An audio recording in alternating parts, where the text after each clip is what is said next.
எனதருமை இஸ்லாமிய சொந்தங்களை, தொப்புள் கொடி உறவுகளை, உங்கள் அனைவரையும் என்னுடைய மூன் விலாஸ் யூடியூப் சேனல் மூலம் சந்திப்பதில் மிக மகிழ்ச்சி அடைகிறேன். அந்த மகிழ்வை உங்களுடன் பகிர்ந்து கொள்கிறேன். இன்றைக்கு தமிழ்நாட்டில் நடக்கக்கூடிய அவல நிலையை பற்றி தான் நாம் ஒரு ஆய்வை மேற்கொண்டு இருக்கிறோம். அந்த அடிப்படையிலே இன்றைக்கி தமிழ்நாட்டில் ஆளக்கூடிய இந்த ஆட்சி தமிழக மக்களுக்கு மிகப்பெரிய போராட்டக்களமாக மாறியிருக்கிறது. அமைதி பூங்காவாக இருந்த தமிழ்நாடு இன்னைக்கு கொலைகளும் கொள்ளைகளும் பாலியல்களும் வன்கொடுமைகளும் நடக்கக்கூடிய நாடாக வட இந்தியாவை காட்டிலும் மோசமான நிலைக்கு தள்ளப்பட்டு இருக்கிறது என்பதை தமிழக மக்கள் நாம் அனைவரும் நன்றாக உணர்ந்திருக்கிறோம். அந்த அடிப்படையிலே நான் ஒவ்வொரு மாவட்டங்கள் வாரியாக என்ன நடக்கிறது என்பதை நாம் பார்த்தால், சிவகங்கை மாவட்டத்தில் சிலிண்டருக்காக மக்கள் போராடுகிறார்கள். சிலிண்டர் தட்டுப்பாடு. அந்த சிலிண்டருக்காக மக்கள் போராடும்போது அந்த மக்களை பாதுகாப்பு கொடுக்கக்கூடிய காவல்துறை அந்த மக்களுக்கு மிகப்பெரிய ஒரு இடைஞ்சலாகவும் மிகப்பெரிய அளவில் அவர்களை அடக்கி ஒடுக்கக்கூடிய நிலைக்கும் அவர்களை மிரட்டலோடுவதற்குமாக இந்த காவல்துறை செயல்பாடுகள் இருப்பதாக வீடியோ காட்சிகள் வெளியாகி இருக்கிறது. இது என்ன மாதிரியான ஒரு நிலை என்பதை தமிழ்நாட்டு மக்கள் உணர்ந்து கொள்ள வேண்டும். கடந்த காலங்களில் நம்மளுடைய தமிழ்நாட்டில் இப்படியெல்லாம் நடந்ததா என்பதையும் சிந்தித்து பார்க்க வேண்டும்.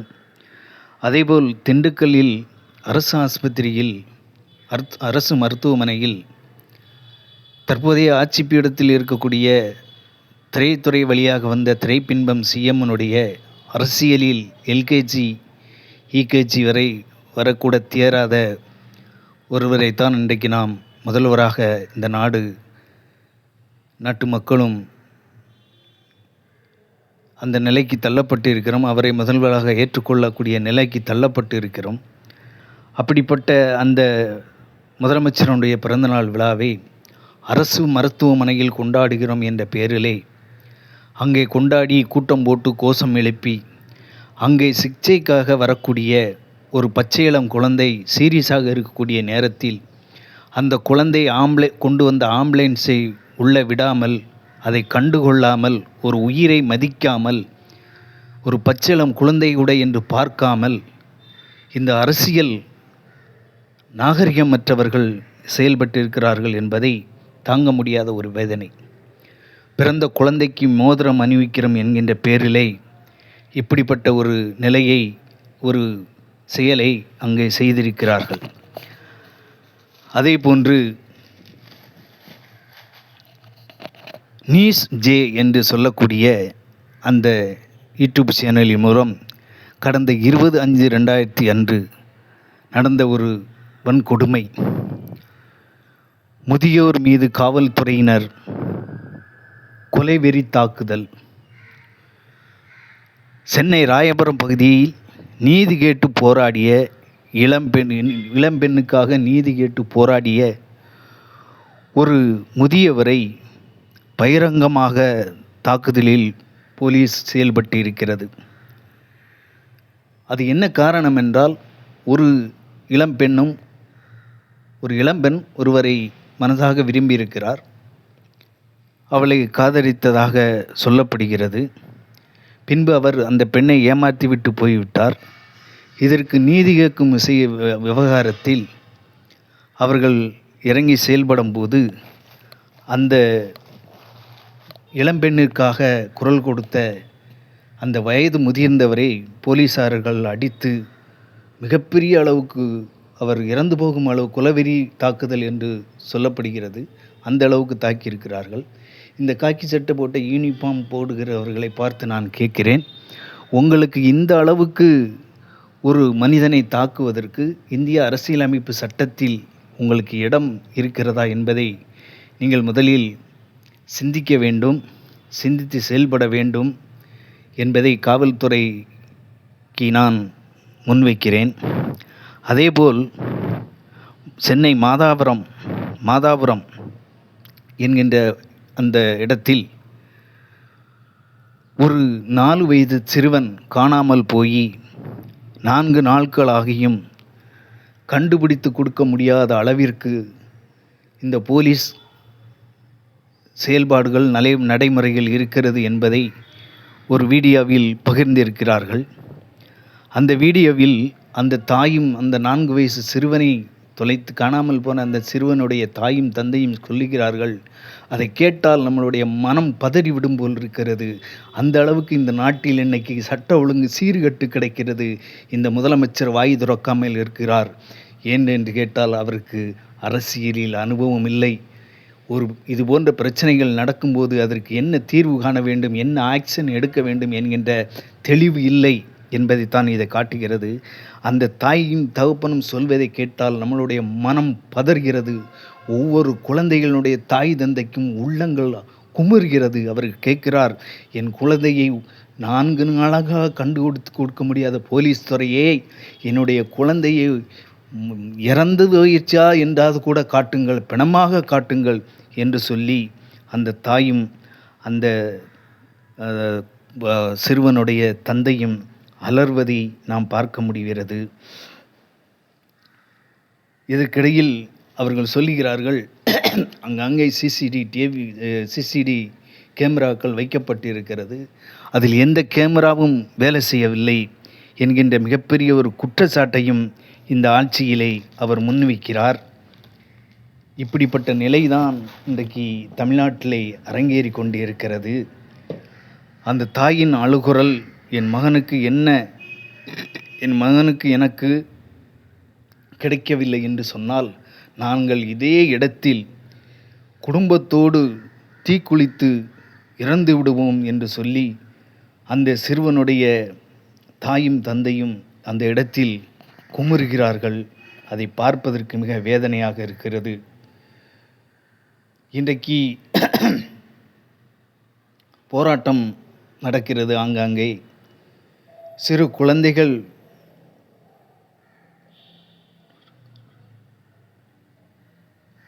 குழந்தைகளை இதுபோல செய்கின்ற கொடூரக்காரர்களை பிடிப்பதற்கு இந்த காவல்துறை தகுதியில்லாத ஒரு நிலையில்தான் இன்றைக்கு செயல்பட்டு கொண்டு இருக்கிறது. போலீஸ் ஆட்சி தமிழ்நாட்டிலே போலீஸ் இந்த ஆட்சியிலே என்ன செய்து கொண்டு என்று கேட்பதற்கு கூட ஒரு தகுதியற்ற நிலையில்தான் இன்றைக்கு இந்த நாடு போய்கொண்டு இருக்கிறது. அதேபோல் டிஎம்கேயை சேர்ந்த சென்சி இளைஞர் கூட்டத்திற்கு ஒரு அமைப்பை உருவாக்கி இருக்கிறார்கள். எல்லா கட்சியினரும் வைத்திருக்கிறார்கள். இன்றைக்கு திரைப்பின்பம் சிஎம் ஆட்சியில் அமைந்திருக்கிறார்கள் என்று சொன்னால் இன்ஸ்டாகிராமிலையும் இதேபோல சென்சி கூட்டங்களையும் வைத்துத்தானே இன்றைக்கு அவர் எப்படி ஆட்சியில் அமைந்திருக்கிறார் என்பது நாட்டு மக்களுக்கு உண்மை தெரியும். ஆனால் அவர்கள் மூடி மறைக்க நினைக்கலாம். ஆனால் நாட்டு மக்களுக்கு உண்மை தெரியும். எலெக்ஷன் கமிஷனும் எலெக்ஷன் மிஷனையும் வைத்துத்தான் இவர்கள் ஆட்சி பீடத்தில் அமர்ந்து இருக்கிறார்கள் என்பது இன்றைக்கு ஊடகங்களில் பேசப்படுகின்ற உண்மை. அந்த அடிப்படையிலே திமுகவை சேர்ந்த இந்த இளைஞர்கள் மாணவர்கள் ஒருங்கிணைப்பு குழுவை சேர்ந்த சகோதரர் அன்பானந்தம் அவர்கள் நிறைய வீடியோக்களில் நிறைய விஷயங்களை வெளிப்படைத்தன்மையாக பேசிக்கொண்டு வருகிறார். அவரை கைது செய்ய வேண்டும் என்பதற்காக இன்றைக்கு திரைப்பின்பம் சிஎம் அவர்களினுடைய அரசியலை நீங்கள் நேற்று அந்த மாணவனுடைய வீட்டை நள்ளிரவில், அதாவது 12 மணி அளவில் அந்த மாணவனுடைய வீட்டிற்கு சென்று கைது செய்ய திட்டமிட்டு திரைப்பின்பம் சிஎம் அவர்கள் ஆட்சியில் நீங்கள் நேற்று செய்த இந்த செயல் எதை காட்டுகிறது? இந்த நாட்டில் நடக்கின்ற வன்முறைகளை எதிர்க்காமல் இருப்பது எதை காட்டுகிறது என்பதை ஒரு உதாரணத்தோடு உங்களுக்கு சொல்ல நான் கடமைப்பட்டிருக்கிறேன். நீங்கள் அரசியலில் நேற்று பெய்ந்த மழையில் முளைத்த காளான்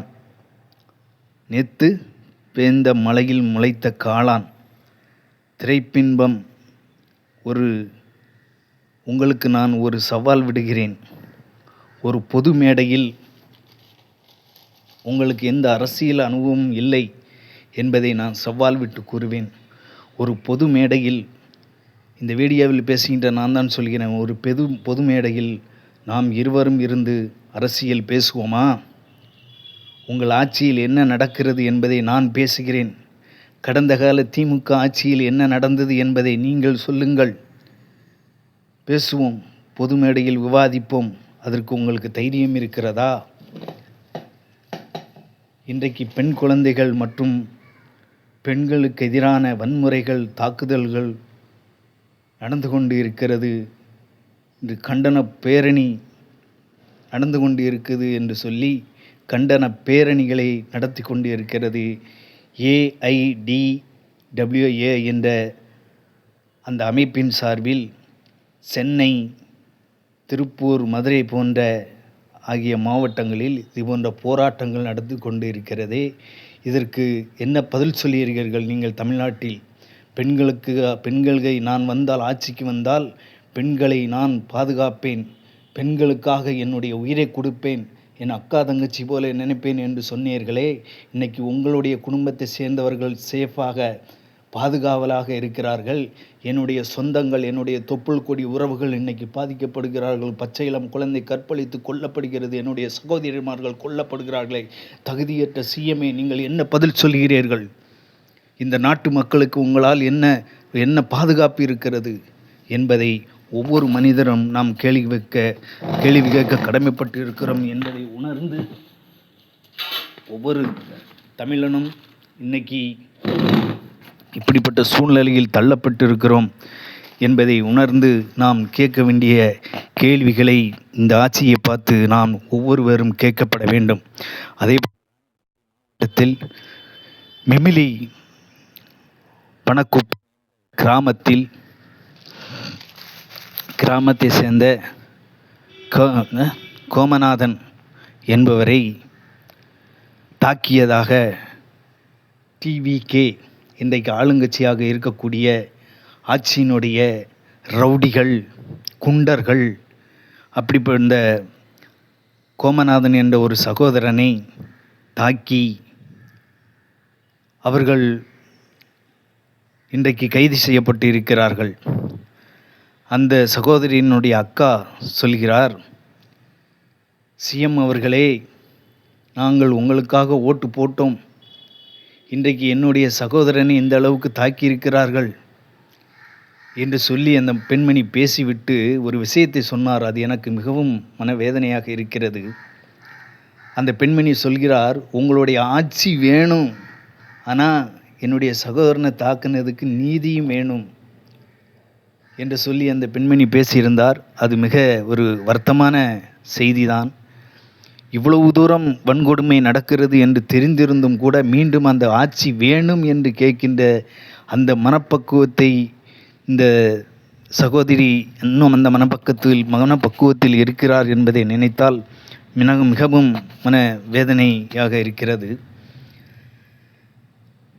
எங்களுக்கு உங்கள் ஆட்சி வேணும் என்று சொல்லக்கூடிய அளவிற்கு அந்த சகோதரனுடைய அந்த செயல் இருக்கிறது என்று சொன்னால், அந்த சகோதரியினுடைய கல்வி அறிவுதான் அதற்கு காரணம். அந்த சகோதரியினுடைய ரசிகர் மோகம்தான் காரணம். அந்த சகோதரி தன்னுடைய சகோதரன் இந்த அளவுக்கு தாக்கப்பட்டிருக்கிறானே என்கின்ற அந்த ஒரு மன வலி இல்லாமல் மீண்டும் உங்களுடைய ஆட்சி எங்களுக்கு வேண்டும் கேட்கிறார் என்று சொல்லுவதை பார்த்தால் எனக்கு மிக இந்த சகோதரியின் மேல் ஒரு இரக்கம், ஒரு கவலை என்ன வருகிறது என்றால், கல்வி அறிவில் இந்த அளவுக்கு பின்தங்கிய நிலையில் இருப்பதனால்தான் அந்த சகோதரி இந்த அளவில் கேட்டுக்கொண்டு இருக்கிறார். ஆக தமிழ்நாட்டில் இப்படிப்பட்ட கேடுகட்ட ஒரு நிலை உருவாகியிருக்கிறது. கேடுகட்ட ஒரு மக்கள் பாதிக்கப்படக்கூடிய அளவிற்கு இன்றைக்கு சட்ட ஒழுங்கு சீர்கட்டு கிடக்கிறது. இதற்கெல்லாம் வாய் பேசாமல் இன்றைக்கு இருக்கக்கூடிய சிஎம், திரைப்பின்பம் சிஎம் அவர்கள் இதற்கெல்லாம் என்ன பதில் சொல்ல போகிறார்கள்? ஆகையால் சிஎம் அரசியல் அனுபவம் இல்லை, நாட்டில் நடக்கும் பிரச்சனைக்கு சரியாக என்ன செய்ய வேண்டும் என்கின்ற பொது அறிவுத்திறனும் அவருக்கு அதிகமாக இல்லை. அரசியல் சார்ந்த அறிவுத்திறனும் இல்லை என்பதை இன்றைக்கு நாட்டு மக்கள் பார்த்து கொண்டு இருக்கிறார்கள். அவருக்கு ஒரு பேப்பரில் எழுதி கொடுத்தால் அதை பார்த்து திமுகவை வசைபாடுவார் என்பதை தவிர அவருக்கு வேறு எந்த அரசியல் அறிவும் இல்லை என்பதை, அரசியல் திறனும் இல்லை என்பதை, அறிவுத்திறன் இல்லை என்பதை இன்றைக்கி மக்கள் சட்டமன்றத்திலும் வெளியிலும் அவரை பார்த்து கொண்டு தான் இருக்கிறார்கள். இன்னொரு விஷயம் என்னவென்று சொன்னால், சட்டமன்றத்தில் எதிர்க்கட்சி தலைவர்கள் கேள்வி எழுப்பும்போது அதற்கு எழுந்திருத்து பதில் சொல்லுவதற்கு முடியாத நிலையில் ஒரு ஊமையைப் போல், ஒரு வாய் பேச திறனற்றவரைப் போல் அமர்ந்திருக்கும் முதலமைச்சரைக்கு நான் ஒன்று சொல்ல விரும்புகிறேன். இந்த இந்திய அரசியலமைப்பு சட்டத்தின் அடிப்படையிலே ஒரு மாற்றுத்திறனாளி எப்படி சுயமாக இருக்க முடியாதோ அதேபோல் நீங்கள் சட்டமன்றத்தில் இருக்கிறீர்கள். உங்களுக்கு பேச இடம் கொடுக்கும்போது நீங்கள் எழுதி வைத்திருப்பதை படித்துவிட்டு எதிர்க்கட்சிகளை மிகவும் ஒரு மோசமான நிலைக்கு தள்ளுகிறீர்கள். எதிர்க்கட்சிகள் கொண்டு வந்த திட்டங்களை ஸ்டிக்கர் ஒட்டி இதையெல்லாம் நாங்கள் தான் கொண்டு வந்திருக்கிறோம் என்று புதுமையாக பேசுகிறீர்கள். இதை தவிர உங்களுக்கு என்ன தெரியும்? தமிழ்நாட்டினுடைய அரசியல் என்னவென்று உங்களுக்கு தெரியுமா? அனுபவம் இருக்கிறதா? நீங்கள் சினிமாவில் நடித்துவிட்டு தானே நேரடியாக வந்தீர்கள். உங்களுக்கு சினிமா துறையிலே டைரக்டர் சொல்லி கொடுத்ததை மட்டும்தான் உங்களால் செய்ய முடியும். வேறு என்ன செய்ய முடியும்? வேறு என்ன தெரியும் உங்களுக்கு? நீங்கள் சினிமாவிலிருந்து அரசியலுக்கு 2 வருஷம் ஆகிறது என்று சொல்லுகிறீர்கள். இந்த 2 வருடத்தில் நீங்கள் மக்களுக்கு செய்த சாதனை என்ன? எந்த மக்களுக்காக போராடினீர்கள்? இஸ்லாமிய மக்களுக்காக போராடினீர்களா? இஸ்லாமிய மக்களுக்காக இந்த மத்திய அரசு கொண்டு வந்த குடியுரிமை திருத்த சட்டம், வக்போர்டு திருத்த சட்டம், சமீபத்தில் நடந்த திருப்பரங்குன்றம் பிரச்சனை, இதற்கெல்லாம் நீங்கள் குரல் கொடுத்தீர்களா? இருந்த போதிலும் எங்களுடைய இஸ்லாமிய மக்களை ஏமாற்றி ஓட்டு வாங்கி இன்றைக்கி ஆட்சியில் அமர்ந்திருக்கிறீர்கள். அப்படி என்றால் நீங்கள் 2 வருடத்தில் என்ன அரசியல் அனுபவம் உங்களுக்கு இருக்க முடியும்? எங்களுக்கு தெரியும் உங்களுக்கு எந்த அரசியல் அனுபவமும் கிடையாது என்று. எப்படி என்றால், இன்றைக்கி உங்களுடைய அரசியல் அனுபவத்திற்கு ஒரு உதாரணத்தை சொல்கிறேன். எல்கேஜி யூகேஜி படிக்கின்ற மாணவனை பொலிட்டிக்கல் லைன், அரசியல் லைனிலே சார்ந்த படிப்பினை பிஹெச்டி முடித்தவர் என்று சொன்னால் எப்படி மக்கள் ஏற்றுக்கொள்ள மாட்டார்களோ, இந்த தமிழக கல்வித்துறை ஏற்றுக்கொள்ளாதோ, அதேபோல்தான் ஒரு எல்கேஜி படித்த எல்கேஜி மாணவனுடைய தகுதி தான் உங்களுக்கு இந்த 2 வருடத்தில் அந்த அனுபவம் கூட அரசியலில் உங்களுக்கு இல்லை என்பதை நாங்கள் தெளிவாக தமிழக மக்கள் விளங்கி வைத்திருக்கிறோம். ஆகையினால் நீங்கள் அரசியலில் அனுபவம் இல்லாத நிலையில் இன்றைக்கு இந்த நாட்டை சீரழித்து கொண்டிருக்கிறீர்கள். இது திரைப்படம் சிஎம் ஆட்சி அனுபவம் இல்லாத ஆட்சி. ஆகையினால் தமிழக மக்களை விழிப்புணர்வு கொள்ளுங்கள். நம்மளுடைய நாட்டுக்கும் நம்மளுடைய நாட்டு மக்களுக்கும் ஒரு பிரச்சனை என்று சொன்னால் அது தீர்வு காண முடியாத ஒரு நாட்டினுடைய பிரதிநிதியாக ஒருத்தரை நாம் தேர்ந்தெடுத்திருக்கிறோம் என்று கூட நாம் சொல்லதற்கு தயாரில்லை. இன்றைக்கு 99% விஜயனுடைய திரைப்பிம்பம் சிஎம் விஜயனுடைய இந்த வெற்றி என்பது எலெக்ஷன் மிஷினால் வந்த வெற்றி தானே தவிர முழுக்க மக்கள் ஓட்டு போட்ட வெற்றி இல்லை என்பதை இன்றைக்கி தமிழக மக்களும் இந்திய மக்களும் ஒவ்வொரு நாட்டில் நடக்கக்கூடிய ஒவ்வொரு மாநிலங்களிலும் நடக்கக்கூடிய எலெக்ஷன்களிலும் அந்தந்த எதிர்க்கட்சியினரும் அந்தந்த எதிர்க்கட்சியைச் சேர்ந்த மக்களும் நன்றாக விளங்கி வைத்திருக்கிறார்கள். ஆகையினால் அரசியல் அனுபவம் இல்லாத இப்படிப்பட்டவர்கள் ஆட்சியில் வருவார்களே ஆனால் இந்த நாடு இன்னும் இரத்த களரியாக மாறுவதற்குண்டான வாய்ப்புகள் இருக்கிறது. தமிழக மக்களை உணர்ந்து கொள்ளுங்கள், புரிந்து கொள்ளுங்கள். இப்படிப்பட்ட ஆட்சியாளர்களை நாம் அரியணையில் அமர்த்தி வைத்தால் நம்மளுடைய குடும்பங்கள் நம்மளுடைய வாரிசுகள், நம்மளுடைய எதிர்கால காலங்கள் மிக மோசமான நிலைக்கு தள்ளப்படும் என்பதை உணர்ந்து மன கவலையோடு தமிழக மக்களை வேண்டி விரும்பி கேட்டுக்கொள்கிறேன். இதற்கு ஒரு நல்ல முடிவு கட்டுவதற்கு தமிழக மக்கள் ஒன்றிணைந்தால் மட்டுமே முடியும். இப்படிப்பட்ட மக்கள் நலன் இல்லாத ஆட்சியை அகற்றுவதற்கு மக்கள் பாடுபட வேண்டும், முயற்சிக்க வேண்டும்.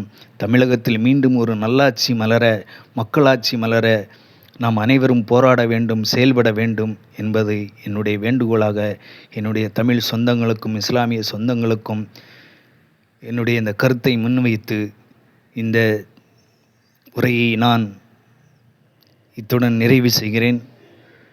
மீண்டும் ஒரு காணொளியிலே உங்களை காணும் வரை இந்த பதிவிலே மீண்டும் என்னுடைய மனமகிழ்வை தெரிவித்துக் கொள்கிறேன்.